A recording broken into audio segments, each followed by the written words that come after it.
Just to say, it is fantastic to see so many people here.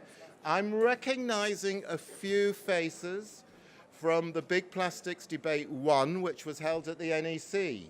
Now that makes you either very loyal or masochists or a combination of both of those. I'm Martin Kirsch. I'm the Executive Director of the Food Service Packaging Association. Our members produce, manufacture, import, sell, and use packaging used to service our on-the-go industry, takeaway industry, the coffee shops, the caterers. And that's the bit you see at the front of house and the other stuff which is used in the kitchens. So it is a vast industry. And you might imagine with all of this going on, Big Plastics Debate, we are in the center of a storm. And we have been for a long while. Now, plastics is not just, a trade issue anymore. This is something which the public say and express their feelings about. We know this because we're aware that, there are plastic action groups which are targeting campaigns on supermarkets. And I've got to be honest, I have received hate mail. And I find that amazing that, that it's come to the point where you do get the odd nasty letter that is sent to you. But as I say, it's no longer a trade issue. It's a mainstream issue. It's in our press. It's in our press. There is something in our press every day. This morning, Daily Telegraph, crisp packets. A journalist has kind of woken up. And so that's in there. Or we get, say, a reaction from a retailer. So Iceland removing plastic bags and putting a piece of board round to hold 5 bananas together. And we get items in the news like The Guardian. And The Guardian tells us in a survey they have conducted that the public are more concerned about plastic and plastic waste than they are about price increases. Now that tells me something about Guardian readers. It must do from, come on, Otherwise, great, they've given us carte blanche. Let's sell it for whatever we, as much as we want. And I don't think that's what they really, really, really mean. I think you're here because you're worried. There must be elements of confusion because lots of different solutions are being thrown around. And it's very difficult to know what's good and what's bad, and that's perfectly understandable, and concerned as well, and I'm absolutely sure of that. I think you're also here because I think you all believe you have a part to play in finding a solution for all of this, and this is something where we all must work together, and we must share our experiences and best practice. This is very important. And what we're all looking for, of course, is a positive outcome. We want to come out of this in a very positive way, in every way, and certainly in a way that doesn't encourage food waste. And of course, food waste is a huge issue and is something which is, in my opinion, food waste is a crime. And plastic has played a brilliant part in reducing food waste. And what we all have in common here is we all have a couple of things in common here, every single one of us. We all hate litter, and we all dislike the fact there is marine pollution. And I'm going to let you into a secret. There is no earthly reason why the packaging you produce or sell or use should end up as litter or should end up in the sea. Absolutely no reason at all. It doesn't get there because of you. It gets there because there is human intervention, helps it's on its way. And that clearly is an issue which needs to be addressed. The purpose of these 2 sessions, and they're over 2 days, it's not to prescribe what is right or what is wrong. What we hope is you will receive lots of information which will help you to determine that. What you are going to get is a lot of information, and I genuinely hope you will get a deeper understanding of what is going on from lots of different perspectives so that we learn from each other. I hope it will help you set your agenda. I hope it will help you to avoid a knee-jerk reaction, taking decisions which actually aren't going to achieve anything. They may say your reputation looks good and it's good public image and it looks good in a newspaper, but if it isn't going to do something in the long term and actually address the issue and make a difference, then there isn't that much point to it. It is too knee-jerk. And I've got respect for those organizations who are looking at all of this, who are going through this, and there are a lot of blue chip companies doing so who are taking their time. They're not avoiding the issue. They're just making sure that what they do will make a difference. And that is so utterly important in all this.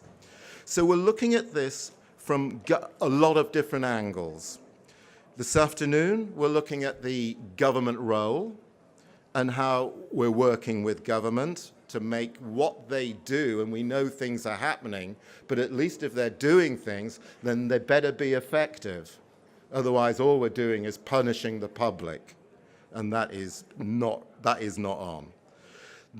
There are 4 forthcoming consultations, and they will be referenced, I'm sure. They probably, from what I heard last night, will be issued in December after the budget, and they will be looking at extended producer responsibility and the packaging recovery note system.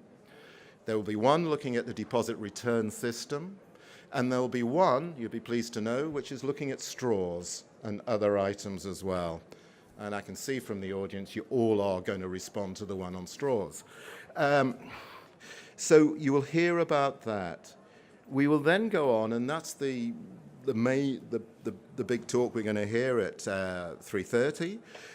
And then in the big group we're having at 4 o'clock, we will then really be looking to see how you can all be part of the solution rather than being the problem. So that's how you must see yourself. How can we be the solution? We're not the problem, we are the solution. That has got to be the attitude.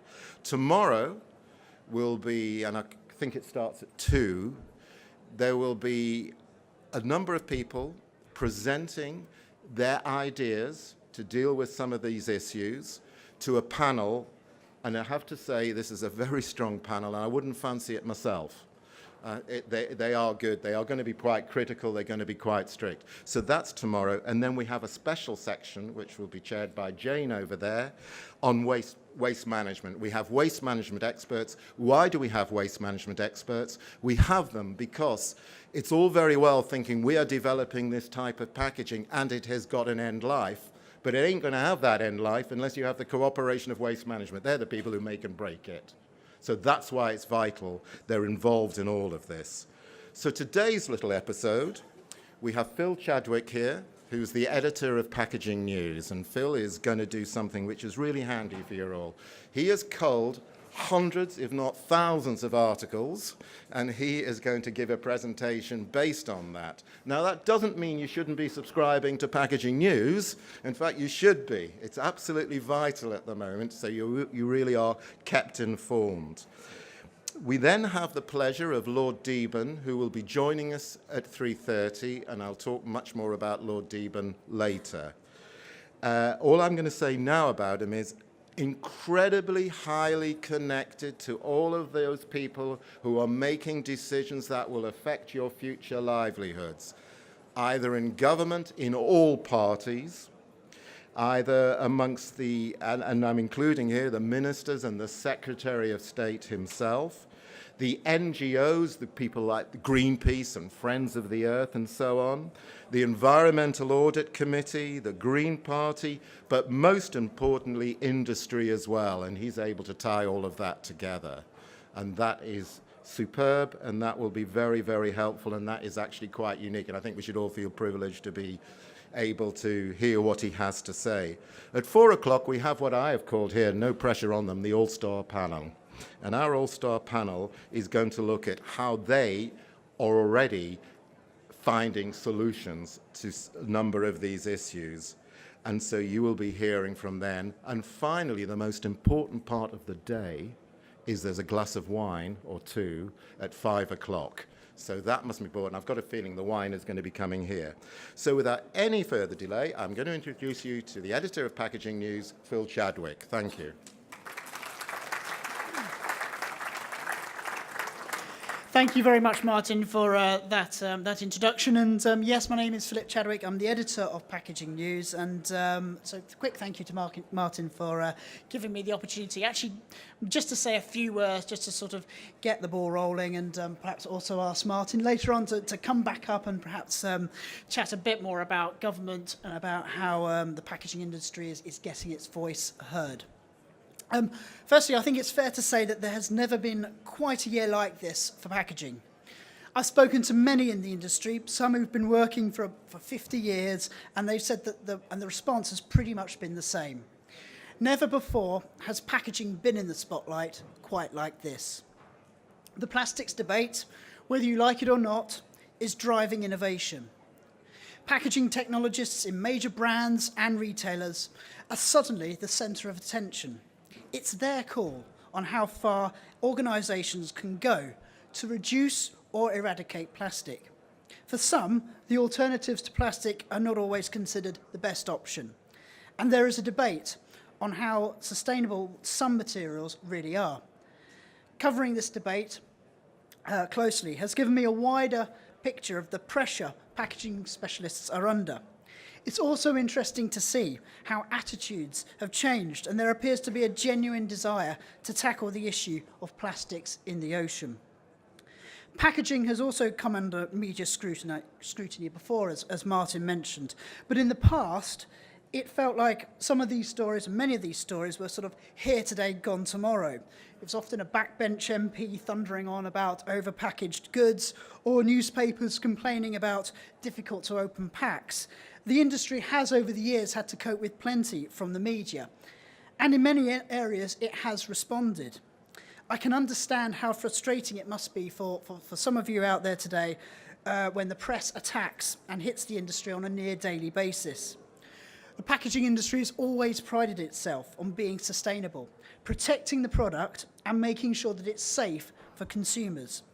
Industry innovators strive to ensure that products are undamaged, and in food and drink, packaging that helps extend shelf life.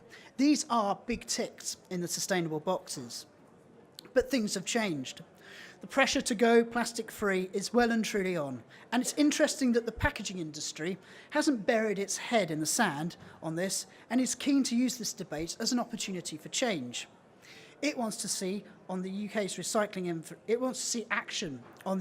recycling infrastructure and wants to see increased investment funded by producers of packaging, not by taxing consumers. It's also keen to overhaul packaging design with a major shift towards recyclable and reusable packaging. Industry, brands and retailers want to collect as much plastic as possible to be recycled and keep it out of landfill and the environment. Perhaps in the longer term, we'll be more willing to use recycling packaging, willing to use reusable packaging, like refillable water bottles. Could we even be at the start of a refill revolution? But if there is to be a major shift away from packaging, then it might have to go hand in hand with a major cultural shift. Perhaps we'll end up having to consume less. Plastic packaging has enabled us to lead a busy, on-the-go lifestyle. But I think we all have to make changes, as plastic pollution is an environmental disaster that has to be tackled, and we have no choice. And it's these issues which will help drive and shape innovation. That's something I think packaging designers and developers should be excited about. Innovation aside, this debate has also enabled industry bodies to have a meaningful dialogue with government. It's perhaps reassuring that Westminster is keen to engage with the packaging community and appears ready to listen to its concerns. But how close has the government really got to the packaging industry? Does a tax on single-use packaging indicate that the Treasury, for example, isn't taking note of the industry concerns? So I'm going to call back onto the stage Martin Kirth to ask a few questions from him, because unfortunately I can't do all of this myself. So what I will do is I shall do a little quick double header with Martin on this. And firstly ask you, I mean, I think many people here today would like to know how trade bodies, that's better, how trade bodies such as the FPA have responded to the plastic debate.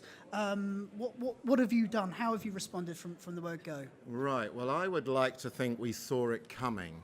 Remember, we're an industry which were faced by Hugh Fearnley Whittingstall and that whole exposure which was March 2 years ago, where he came around London with a bus with lots of paper cups on it, and then there was a program to follow it. However, even before that, we had been very involved with particularly the paper cup, trying to understand how it can be collected, how it can be recycled. And a lot of work went into that, and that was genuinely up and running even before Hugh Fearnley Whittingstall. I know he accuses us of having reacted to him, but that genuinely isn't the case. We always knew there was going to be trouble at mill, and there has been trouble at mill. And what we've done is we've done a number of things. The first thing, I think, is to work with other organizations. We have great relationships with the material trade organizations. And it has to be said, it hasn't just been the British Plastics Federation, we've been involved with the Confederation of Paper Industries. The whole industry and all the various different packaging types which are out there, we've worked very closely with them. One of the great achievements I think we had is, our big story is we believe, we know and we have the consent of industry that they want to reform the packaging recovery note system. I'm not too sure if everybody's going to be aware, but it's actually how we do our compliance, by buying packaging recovery notes. When the system was created, fun enough, by Lord Deben, so you're all seeing the person who created that system, it worked brilliantly and has delivered recycling in this country at a much lower cost than anywhere else in Europe and has given us data. However, it met what it was required to do, but what is now required is much greater. And therefore, that is why that system needs to be reformed. We brought together, and with the other trade associations, the big brands, the high street retailers, we had a round table which we got them all together and we discussed it and got an agreement that business was willing to pay more in order to deal with these issues. Again, everybody had the same motive. We hate litter, we hate marine pollution, we want more recycling. And so that's what we've focused our time on. I mean, do you think it's fair to say that this is, though, I mean, we've had media storms before in packaging. You've had to bat off a load of people before about all sorts of stuff. Do you feel that there's something fundamentally different about this? God, yeah. It's the level of vitriol. It's the energy which is going behind it and the level of organisation. Not that many years ago, I remember speaking to Friends of the Earth saying, why don't we talk about packaging? And they said, no, we're not really interested in packaging at the moment. That is hard to believe, isn't it? And that was pretty much the same from Greenpeace. And it wasn't that long ago. It wasn't one of their top targets. It has changed. What has also changed is the level of interest from the media and the level of media hostility. It's worrying because one of the worst parts about it is actually people, and it's buried, is what packaging does well and what packaging achieves and how it's a miracle to be able to feed a population of over 60 million and ensure that food does not get, or as little food as possible is wasted before it gets to the supermarket shelf. So I would say it's the level of energy, the level of vitriol. It's getting a bit nasty out there. You mentioned earlier, actually, in your opening remarks, you've actually had hate mail. Is that? I do. I mean, is that a first? Have you ever had? Has as an organisation you ever had that before? Well, not to do with packaging. No, I mean, it may be other things, but certainly not that. So do you think that this whole debate has been, and I hate to use this phrase, but I'm going to use it, a game changer in terms of the public perception of packaging? Oh, it is. Well, it should be a game changer. I don't know. I mean, if 100% of our public are worried about the issue, why do we still have litter? Why? I mean, if I'm worried about litter and I'm worried, and litter is one of the reasons why we are where we are, why do they litter? That can't make any sense at all. If I was concerned, that's one thing I would not do. And yet they do. So, but of course there is a level of public engagement. But I can tell you now, when you speak to MPs, the number of letters received on packaging is dwarfed by the number of letters they receive about animals and animal welfare. It's something like 30 to 1. And that puts it in an interesting perspective, which you might say, well, I wonder why the government are passing all of these bills to do with animal welfare. They know. But government sees this as a potential vote winner as well. There's no doubt about it. I believe that our government thinks they're going to win the next election, could be 2022, it could be earlier, on the basis of banning plastic straws. That wasn't it. So faced with that, I mean, you mentioned collaboration earlier as well. It's not just collaboration across the supply chain, but also collaboration with fellow industry bodies as well, It is, Packaging yeah. Federation, BPF. I mean, is that what you as an industry, do you feel that that's what you as an industry have to do to pull together, irrespective also of materials as well? I think it's collaboration right across the board. We collaborate not only with the material trade bodies, but organisations like UK Hospitality, the British Retail Consortium is again very much involved. I mean, there's a whole range of organisations which come to the table as far as this is concerned, but also collaborating, believe it or not, and we have healthy dialogue with Greenpeace, with Friends of the Earth, with the WWF. In fact, the WWF are speaking at our next conference. That is actually quite a big deal because they're speaking at a very high level. And that is something which we're really pleased of. No point burying our head in the sand. You've got to talk to all the various interest groups. And we do get calls. We occasionally get calls. I've had one from the Mothers Union, which is great, and WI. But that is good stuff. And I'm delighted that they're interested enough to bother to do that. So you've got the supply chain collaboration. Now that means, I'm guessing that means that you've gone to government with a much stronger voice, as it were. Do you feel as a result of what's been happening over the last few months, best part of a year, you're now closer to departments like DEFRA, you're closer to the Treasury even, closer to government generally than perhaps you've ever been before? That must be encouraging for the packaging industry, though. It is. We have dialogue. I mean, we've had a lot of dialogue with the Treasury, and I never imagined, as a little lad, that I'd be going along to the Treasury, other than sort of for non-payment of taxes or something.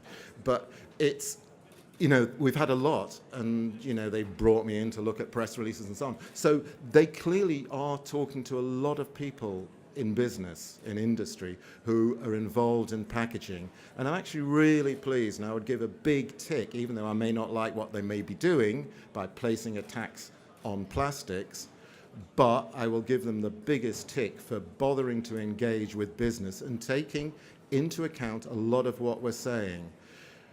We always used to talk to DEFRA. That has stepped up. And remember, DEFRA is coping with something else, which I think is actually more important, is what is going to happen post-Brexit.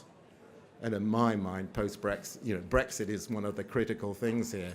And it's a bad time to be introducing these measures and diverting the packaging industry from ensuring there is enough packaging available post-Brexit in order to put the food in order to distribute to people. That, I believe, is the major priority, and we are now seeing, of course, lots of stockpiling, not just of food, but of materials. But we're close to them. What I don't like is the feeling of going, and this has happened twice in the last 3 weeks, stakeholder meeting, you get there, and bloody well they're not really taking much of what we're saying into account, but come the day, they can say, we consulted with industry. They can give that a tick. Yeah, we talked to business. And they can say that. So sometimes you do feel yourself being used. There is one department which we never seem to speak to, and it's wrong, and we've got to do something about it. And that's the Ministry of Housing, Communities and Local Government. Why? Because this is all about what happens. It's all about your bin at the end of the day and what you're going to put in your bin. And that comes down to that local government level, to your local authority. And I would say, Phil, and it's something I think we should follow up on, is I think we need more dialogue at that level and with the local government association. Can I actually pick up on something you mentioned there just now about the tax on consumers? Can I ask, why do you think that's not a good idea? Because the government will say, well, we want to make behavioural changes, move people away from sort of disposable packaging, then perhaps taxing consumers is the best way to make them think twice. So why do you, as a body, think that that's not a good idea? Well, we don't, first of all, know where the tax is going to be. Will it be at the wholesale end? And a bit like VAT, you add it to the end of an invoice? Or is it something when I go in to buy something and it says it's £2 and they say, that's fine, thank you, that'll be £2.20, which is then when we really will have an impact. What I don't like about it, Phil, is it's a tax. And it is a tax that the Treasury have told me none of the money will be used to help recycling, collection, sortation. It will disappear into the government's coffers. And believe me, you have a tax on a few plastics, next budget, that will be extended, and then they'll think, you know what, this is an easy money raiser, let's add it to board, let's add it to everything. You know what, let's just have a packaging tax, and we'll creep that in. And of course, the poorest in our society are the ones who suffer most. And I think there is conflict at the moment between DEFRA and between the Treasury with regard to this. So in terms of developing relationship further with government, I mean, how do you intend to do that? I mean, what's the next step, really? You've put in a tremendous amount of work in terms of getting your voice heard. What's the next step now? Well, I think the next step is for Dick Searle, who runs the Packaging Federation, to become Prime Minister. And I really think that's, well, no, but why not? But the next step is we've got to keep the intensity of the dialogue. We've got to make sure that government understand and appreciate the interests of this amazing industry. What we mustn't do is tell them things they already know. We've got to bring to them things they've not heard before, introduce new dimensions, not the same old arguments. Otherwise, you know, a Secretary of State says, well, I've seen that, now bring me something else. Ah, that's different, right. That might jeopardize or put the kibosh on something I'm doing. That's the sort of stuff which is about. But we've got to get, you know, we are in their eyes. They are aware, you know, and they are discussing things. But we've really got to step it up and offer something new. What do we got to give them? They're a government who wants to win the next election. We've got to give them solutions, and government will feel, you know what, we've done a great job here. So I've just one more question because I'm conscious of time. So. Yeah. Yes. Yeah, nearly there. So final question is really, are you therefore concerned that there's still a lot of work to be done? Because I've seen your all-party parliamentary group in action. They're very aggressive towards the packaging industry. There's a lot of them who really do feel that packaging is evil. It's equivalent to the tobacco industry. It's the equivalent, and not just plastic packaging, but many of them feel that like that with packaging generally. So, what does that concern you? And do you feel that there's still an awful lot more work to be done to get packaging's voice heard at Westminster? There always will be. I mean, but that applies to just about every industry in the country. I mean, the government are recognising the large number of people who are employed by the packaging industry, and it's not much less than aviation. And if you take packaging and food and drink together, biggest employer in the country. So remember that, please. We've still got a lot of work to do, and that will continue. But I think, you know, where we're at now is government are making proposals. We've got to make sure that the proposals are going, you know, if they're meant to do something, that they are going to achieve something, and they're not going to just simply be a punishment to the public and, of course, to yourselves as well. Great stuff. Right. Martin, thank you very much, and thank you very much indeed. I think it's over to Lord Deben now. So It is thank you. indeed.